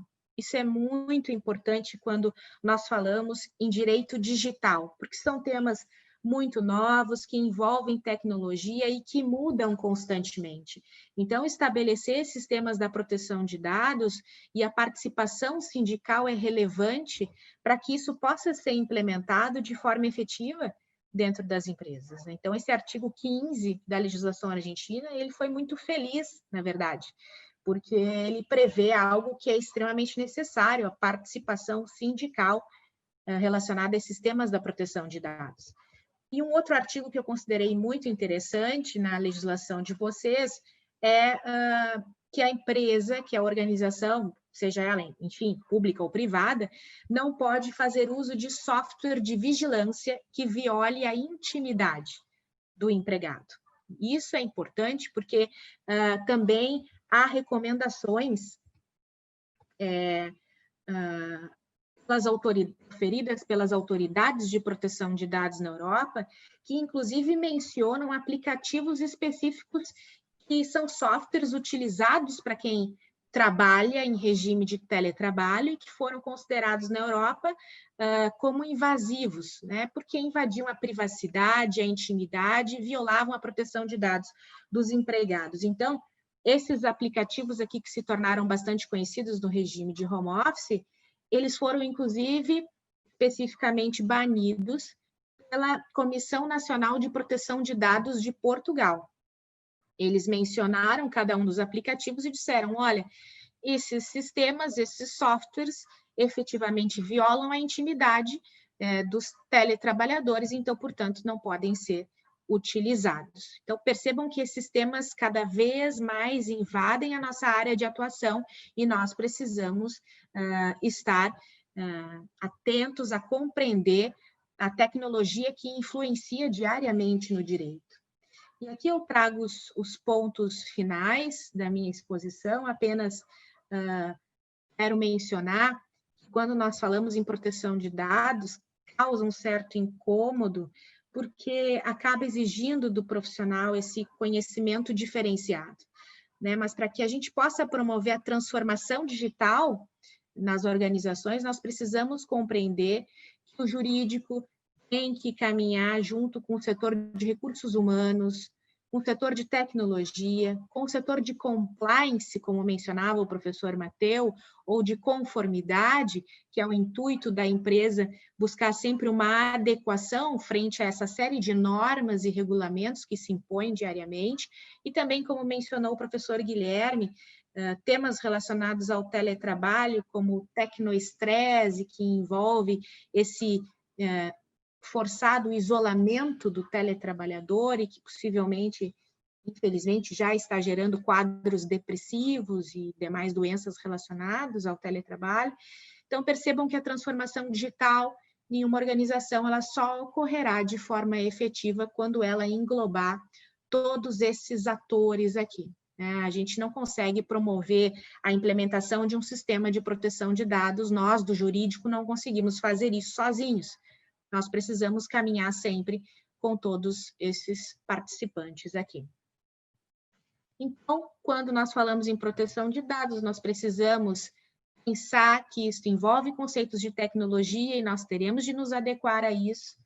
Temos de ler a proteção de dados, especificamente a matéria do direito que nós estamos tentando aplicar. Então, proteção de dados do consumidor vai envolver temas relacionados e específicos ao direito do consumidor. Proteção de dados do teletrabalho, eu vou precisar conhecer os institutos próprios do direito do trabalho. O momento da Covid-19, do coronavírus, e o quanto isso acabou influenciando em cyberataques e vírus e etc. Essa semana nós tivemos, inclusive, um cyberataque no nosso Superior Tribunal de Justiça, né? Então, isso foi bastante curioso, assim, ficamos nós, advogados, todos preocupados com esse ataque de vírus que nós sofremos no nosso tribunal. Toda essa infraestrutura necessária para que o trabalhador possa executar as suas atividades de casa, né? Então, pensar numa rede de internet que seja efetiva e que possa proteger esses dados pessoais, como que eu vou monitorar esse teletrabalhador em casa, e sempre oportunizando treinamento e educação digital e consciência desses teletrabalhadores. A importância das cláusulas específicas que agora invadem os contratos de trabalho, cláusulas diferenciadas e relacionadas aos direitos digitais, e sempre a preocupação com a gestão desses eventuais incidentes de segurança relacionados à proteção de dados. Bom, como a professora Denise e o professor Guilherme já mencionaram, nós estamos à disposição daqueles que tiverem interesse em conhecer um pouco mais o nosso instituto, deixamos aqui os nossos contatos, e eu, mais uma vez, professor Mateu, agradeço muito pelo convite, muito obrigada por essa oportunidade. Muchas gracias, profesora Caroline. Como dije, un tema que acá en el país no está desarrollado. Están las intenciones porque fueron plasmadas en la nueva norma. Ahora hay que trabajar. Bueno, visto el panorama de nuestro país hermano Brasil, lo que vamos a hacer es tratar de trasladar o hacer un panorama de lo que pasa en la Argentina.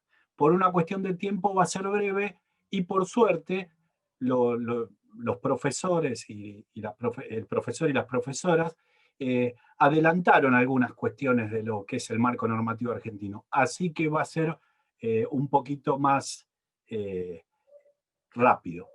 Voy a compartir las imágenes, el PowerPoint que preparé. La idea es ir viendo puntos relevantes. Como bien decía el profesor Guilherme, la realidad es que hoy todos somos expertos en teletrabajo, porque la pandemia nos generó estar 9 meses en nuestro hogar y entender lo que es esto que llamamos teletrabajo, pero no es teletrabajo. ¿Por qué? Porque la premisa, ¿cuál fue? Vayan a sus casas, reproduzcan las tareas presenciales como puedan. Es decir, con tu internet, con tu computadora, y mientras tanto, que pase la emergencia. La emergencia, lamentablemente, ya van 9 meses, y bueno, se vio la necesidad de ¿qué? De regular el teletrabajo. Mi opinión personal, nada supera y nada puede sustituir el trabajo presencial. Pero entiendo que esta modalidad suma para algunos sectores, no todos, y también hay que regularla. En ese marco, lo primero que voy a decir es, ¿qué pasaba antes de la pandemia con el teletrabajo? Un poco de datos estadísticos. Los últimos datos son del año 2017. Sobre la base de 3.432.000 trabajadores, solamente 267.826 teletrabajaban en la Argentina. Es decir, el 7,8% de esta muestra. La muestra es las estadísticas de los índices laborales del Ministerio de Trabajo. Y un dato que no es menor, solo el 3% de las empresas hacían teletrabajo. Es decir, sobre 64.695 empresas, solamente 1.946 tenían la experiencia del teletrabajo. La mayoría eran varones, el 70%, las mujeres era un 29,60%, de ese total de 267.826, y un dato llamativo, cuando analizamos por la edad, el 97,4% de los teletrabajadores en el año 2017 tenían entre 26 y 35 años. Esto a nivel estadístico es lo que teníamos de teletrabajo. ¿Cuál era el marco normativo? Nuestro marco normativo es para el sector privado lo que es la ley 2744, régimen de contrato de trabajo. Lo tendiente a lo que es la jornada de trabajo, tenemos la ley de jornada y los artículos de la LCT, la 2744. Tenemos ratificado el convenio de trabajo a domicilio, que el convenio de trabajo a domicilio disponía lo siguiente: en el teletrabajo o el trabajo en su domicilio o en otros locales que escoja en distintos locales del empleador. Es decir, no solo en la vivienda del trabajador, sino en otros locales ajenos a lo que es el local del trabajador o el establecimiento del empleador. Y lo más importante que teníamos fue la resolución 1552 del año 2012 de la Superintendencia de Riesgo del Trabajo, que incorpora a nuestro orden público laboral dos cuestiones: la definición de contrato de trabajo, que plasmaba que era en el domicilio o en lugares distintos del establecimiento o los establecimientos del empleador mediante la utilización de las TICs. Y otra cosa que incorpora son las condiciones. Cualquier empleador que tenía un teletrabajador tenía que notificarlo a la RT, a la aseguradora de riesgo de trabajo, y además proporcionarle una silla ergonómica, un extintor contra incendio, un matafuego, un botiquín de primeros auxilios, una almohadilla para el mouse y un manual de prácticas de salud y seguridad, que en ese manual se incorporaba una sugerencia que había que compensar los gastos que podían superar al trabajador en esta función. Llegamos al COVID. Como todos sabemos, el 11/3 se declara como pandemia por la Organización Mundial de la Salud. Nuestro gobierno, mediante un decreto de necesidad de urgencia, dispuso la ASPO. ¿Qué es la ASPO? Es el aislamiento social preventivo y obligatorio, que estuvo vigente hasta hace unos días, el 7/11/2020. Hoy estamos en DISPO, distanciamiento social preventivo y obligatorio. Eso transformó los colectivos de los trabajadores y los separó en dos. Por un lado, los esenciales, primeramente era una lista de 12, en la actualidad se incorporó a 30, que eran los trabajadores de salud, de la seguridad, los trabajadores del correo, de supermercados, y todas cuestiones esenciales para seguir tratando en la pandemia o en la cuestión extraordinaria de que continúe el funcionamiento de nuestras vidas.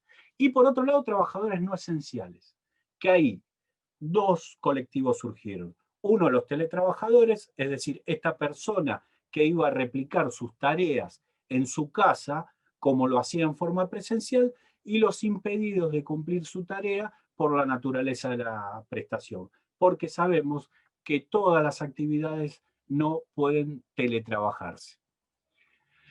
La pandemia nos deja dos cuestiones sobre el teletrabajo. Una transitoria, que fue la resolución 2120 de la Superintendencia de Riesgo de Trabajo, que lo que hizo es suspender esta resolución que desde mi punto de vista es importantísima, que recién vimos, que es la 1552, que era la entrega de todos los materiales y todo lo que tiene que ver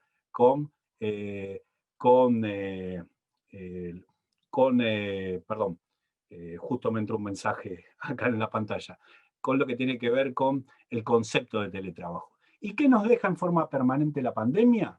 El régimen legal de contrato de trabajo, es decir, esta ley que el Congreso aprobó, que vamos a ver por detalle. Pero hay que aclarar que esta ley son presupuestos mínimos legales. Es decir, lo importante de esta ley es que deja abierto a la negociación colectiva los aspectos específicos de cada una de las actividades. Vigencia. La presente ley entra en vigor 90 días luego de la ASPO. ¿Qué quiere decir esto? Que en teoría tenemos que contar 90 días desde el 7/11/2020. Pero ¿qué pasa?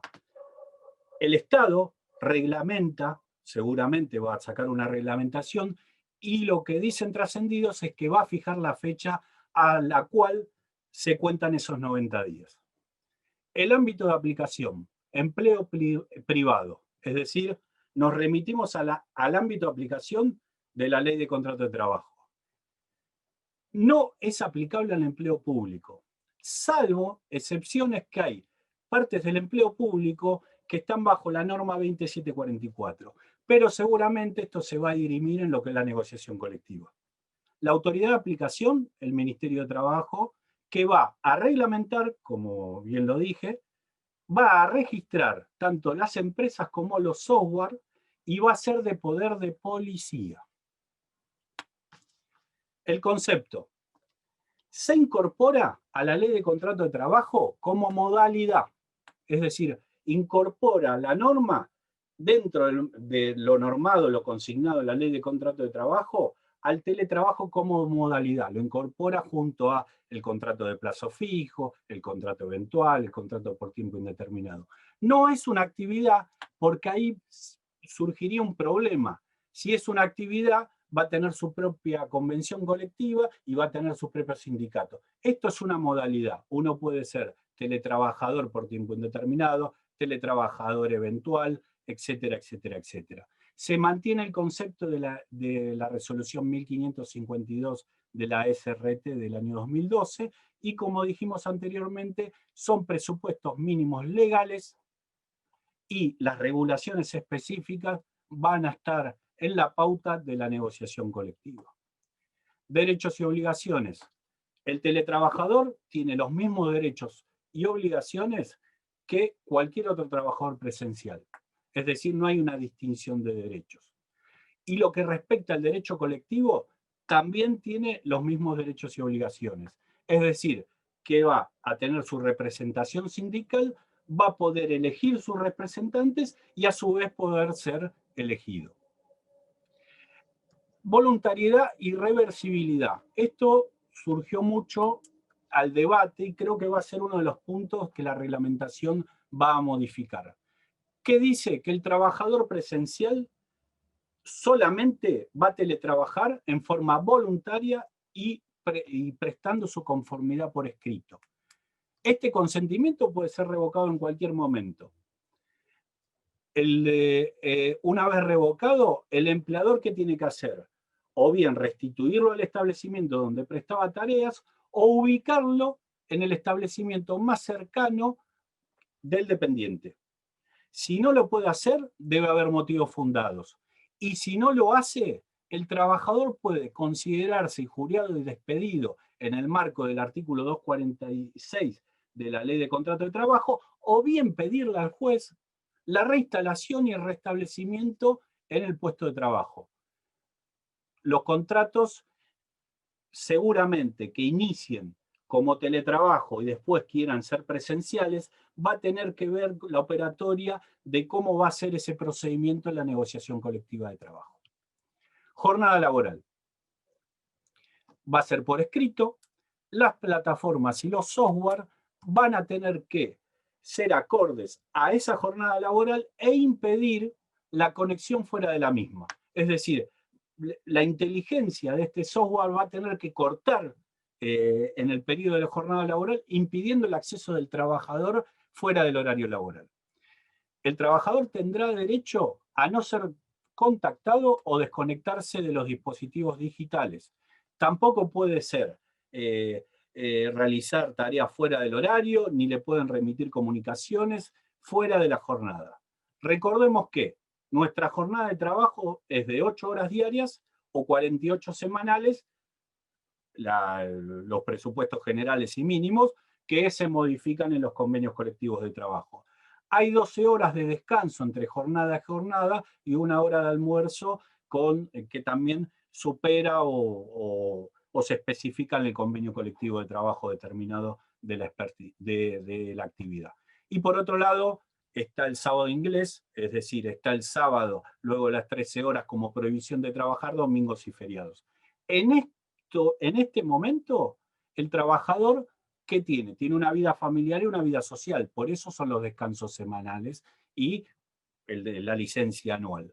¿Por qué? Porque es salud, la jornada es salud. Y dentro de la jornada laboral, el empleador le tiene que dar seguridad. Esto se rompe cuando está la invasión en la privacidad del trabajador. Y ahí surge el derecho de desconexión digital que está consignado en la nueva norma. Es decir, este derecho de desconexión digital no puede ser sustituido por dinero y es el límite que le pone el orden público laboral al empleador para que no viole esa intimidad, ese ámbito familiar y social. Otro punto también controvertido fue el tema de las tareas de cuidados. Los trabajadores que acrediten tener a su cargo el cuidado de personas menores de 13 años, personas con discapacidad, adultos mayores y que requieran asistencia específica, tendrán derechos horarios compatibles con las tareas de cuidado a su cargo y a interrumpir la jornada. Los empleadores ante esto han pegado el grito en el cielo, pero dice que cualquier acto, conducta, decisión represalia es una premisa de discriminación bajo la norma de la Ley de Antidiscriminación 23.592. Mediante la negociación colectiva, esto va a tener que establecerse y ver las pautas de cómo es el ejercicio de este derecho. Elementos de trabajo y compensación de gastos. El empleador va a darle los elementos de trabajo y compensará los gastos mayores que debe afrontar, tanto en conectividad como en consumo de servicios, el trabajador. Estos gastos, en teoría, van a ser no remunerativos, es decir, van a estar afuera de lo que es el impuesto a las ganancias. Prestaciones transnacionales, nuestra norma incorpora un artículo sobre derecho internacional privado, es decir, dice que se aplicará el contrato respecto al lugar de ejecución de las tareas o la ley del domicilio del empleador, según sea más favorable para la persona que trabaja. Por último, seguridad e higiene. La SRT va a mantener la resolución 1552 o bien va a dictar una norma nueva y también va a determinar lo que decía el profesor Guillermi. Las nuevas enfermedades que esta modalidad van a ir surgiendo, incorporándose a la ley 24.557, la ley de riesgo del trabajo, y los accidentes acarreados en el lugar, jornada o en ocasión de trabajo se presumen accidentes en los términos del artículo 1 de la 24.557. El derecho a la intimidad y protección de datos personales, muy bien lo explicó la profesora Caroline. Y vamos a los interrogantes a futuro. Primer interrogante, ¿cómo vamos a proteger al trabajador? La norma dice que tenemos los mismos derechos del presencial y no presencial, pero como decía, el trabajador está solo en su puesto de trabajo.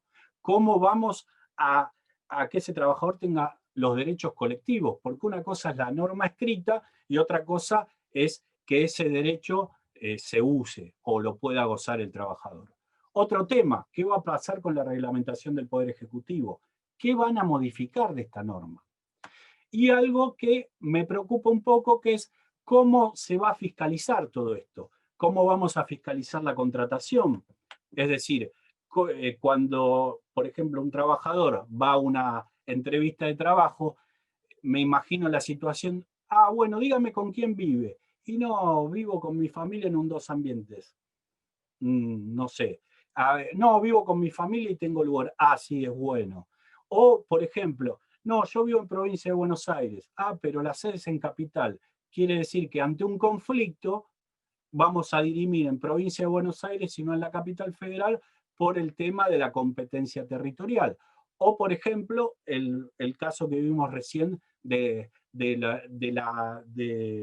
los familiares a cargo. Otro tema es la jornada, el derecho de desconexión. ¿Habrá sanciones al empleador? ¿Habrá multas como en otra legislación? Otra cuestión, la protección de datos personales, la intimidad del trabajador. ¿Cómo va a monitorear el Ministerio de Trabajo que no me pusieron una cámara y me están filmando violando mi intimidad? ¿Cómo va a monitorear la seguridad e higiene? Y mi gran pregunta, que se los dejo acá para el debate, es si en esta ley está regulado el smart working. Para el que no está familiarizado el concepto, es el empleador le entrega una computadora, le entrega los elementos de trabajo y le dice, vos trabajá donde quieras, querés trabajar en un bar, en la playa, en un restaurante, querés trabajar, yo te entrego, y el trabajo es por objetivo. Hay que ver si no estamos teniendo una ley que sacó una foto, pero no estamos viendo la foto de futuro. Estos son los interrogantes, no queda mucho tiempo y les agradezco a todos, dejo de compartir. Bueno, ya no nos queda mucho tiempo, 5 minutos, la verdad que fue realmente interesante. Fui muy rápido en la exposición de recién. Igual el tema seguramente lo vamos a trabajar el año próximo, así que haremos una jornada de cada uno de estos puntos para ver cómo fue la evolución tanto de nuestra norma como también el desarrollo que están haciendo los colegas en Brasil en esta redacción de la norma, que como decía Guillermi, nosotros pusimos todo en la norma, no solo el concepto. Pusimos todo. Salud laboral, seguridad, pusimos derecho colectivo, pusimos todo. Vamos a ver, porque podemos tener la mejor norma escrita, pero si no está dada en la práctica, no sirve de nada. Le voy a pasar rápidamente la palabra al doctor Álvarez, es nuestro director de la carrera de abogacía, para cerrar esto, porque ya nos fuimos de tiempo, y agradecerles a todos y a los 3 expositores brillantes. No tengo otras palabras. Doctor Álvarez. Bueno, buenas noches a todos. La verdad que hoy sí hemos aprendido un montón de cosas que tienen que ver con esta nueva realidad que nos tocó, ¿no? Porque en definitiva el trabajo que estamos haciendo en estas conferencias es pensar cómo el derecho puede y debe o está haciendo para regular situaciones realmente extraordinarias y nuevas. Les quiero agradecer especialmente a los profesores brasileños, porque eso nos da una perspectiva muy, muy importante respecto de qué está pasando en los países hermanos, y la experiencia de compartir estas cuestiones es fundamental. Muchas gracias, Mateo, por la organización de estas conferencias. Insisto, me parece que uno aprende mucho cuando escucha otras experiencias y cuando tiene la posibilidad de escuchar otras voces, otras cosas. Así que simplemente agradecerle a todos nuestros expositores, a quienes todavía a estas horas están conectados, y especialmente a vos, Mateo, por esta iniciativa tan importante. Muchas gracias.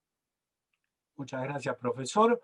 Un minuto final para la profesora Denise, el profesor Guillermi y la profesora Caroline.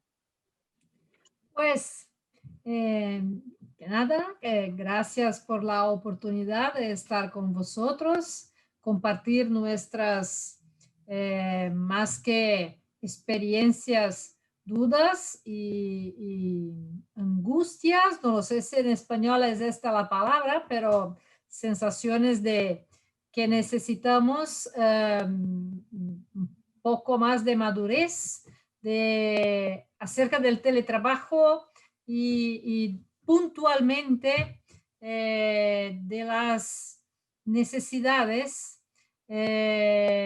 legislativas del teletrabajo, porque los envueltos en la relación no tienen la capacidad de establecer las condiciones negociables, porque no están en un pie de igualdad para hacerlo. Hemos visto que esto no ha funcionado. Entonces, que o vamos a la negociación colectiva o vamos a la imposición normativa. Estas son las salidas. Y así que Brasil tiene que caminar para una u otra salida. Aquí ya estamos viendo que una u otra categoría profesional está haciendo sus negociaciones colectivas, pero son muy débiles y tímidas.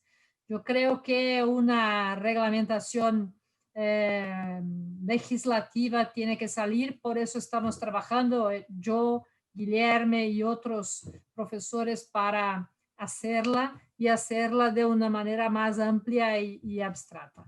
Así que agradezco nuevamente profesor Mateo Fusalva, profesor Ricardo Álvarez y todos los alumnos y personas que estuvieron con nosotros por la oportunidad de estar aquí con vosotros y compartir un poco de las ideas. Gracias, gracias. Mateo y Ricardo, gracias por la oportunidad, por la invitación. Gracias a todos los estudiantes y profesionales que estuvieron conozco en esta noche.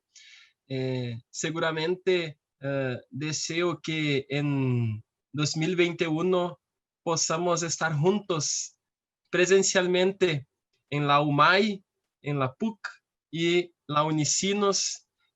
Seguramente están todos también invitados a estar en Conosco y deseo sobre todo felicidad y salud a nosotros y vosotros. Gracias. Bueno, muchísimas gracias una vez más, profesor Mateo, profesor Ricardo Álvarez. Fue un placer y gracias también a todos los estudiantes, los asistentes y bueno, esperamos muy pronto que en el próximo año podamos estar juntos. Bueno, muchas gracias a todos. Excelente. Agradecerle a los profesores. Tenemos profesores de Colombia, tenemos profesores de San Pablo, tenemos profesores del Chaco, los alumnos que están en época de parcial y están acá acompañándonos. Gracias a todos. Y bueno, nuestra última jornada es el viernes. Los esperamos. Inmensas gracias. No tengo más que palabras de agradecimiento. Cuídense, como dijo el profesor Guillermo, seamos felices y gracias a todos.